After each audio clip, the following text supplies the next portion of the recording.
Bonjour à tous et bienvenue à Louvre. Première, nous allons examiner l'histoire du Louvre. Au début, des gens croient que le Louvre était une forteresse.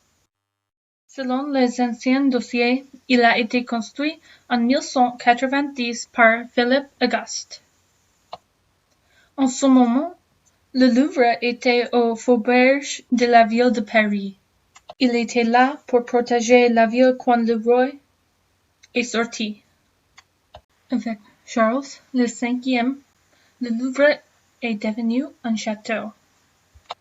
Ici, avec l'architecte Raymond du Temple, il y avait des appartements et des chambres pour le temps libre pour beaucoup de gens. Dans le nouveau château, il y avait la Bibliothèque de France. Après plusieurs années et beaucoup de rénovations, le Louvre est finalement devenu un musée.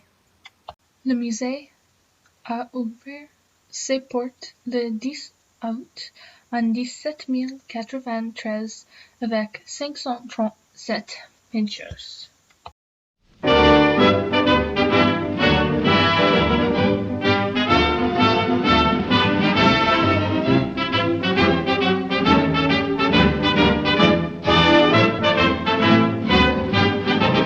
Par précaution, on a beau mettre des croisillons à nos fenêtres, passer au bleu nos devantures et jusqu'aux pneus de nos voitures, désentoiler tous nos musées, chambouler les Champs-Élysées, emmailloter de terre battue toutes les beautés de nos statues, voiler le soir les réverbères, plonger dans le noir la ville lumière. Paris sera toujours Paris, la plus belle ville du monde, malgré l'obscurité profonde, son éclat ne peut être assombri. Paris sera toujours Paris, plus on réduit son éclairage, plus on voit briller son courage, sa bonne humeur et son esprit. Paris sera toujours Paris.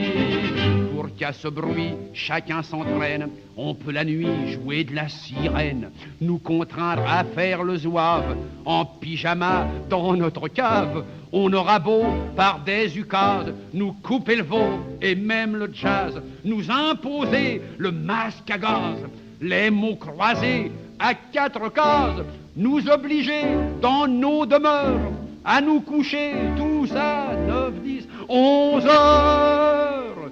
Paris sera toujours Paris, la plus belle ville du monde, malgré l'obscurité profonde, son éclat ne peut être assombri.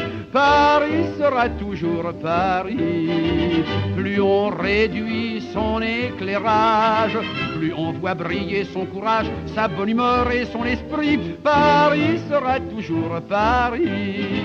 Bien que ma foi, depuis octobre, les robes soient beaucoup plus sobres, qu'il y ait moins de fleurs et moins d'aigrettes, que les couleurs soient plus discrètes, bien qu'au gala on élimine les chinchillas et les hermines, que les bijoux pleins de décence brillent surtout par leur absence, que la beauté soit moins voyante, moins effrontée, moins froufroutante. Paris sera toujours Paris, la plus belle fille du monde. Si vous pouviez voir la corbeille de jolies femmes que nous avons ce soir.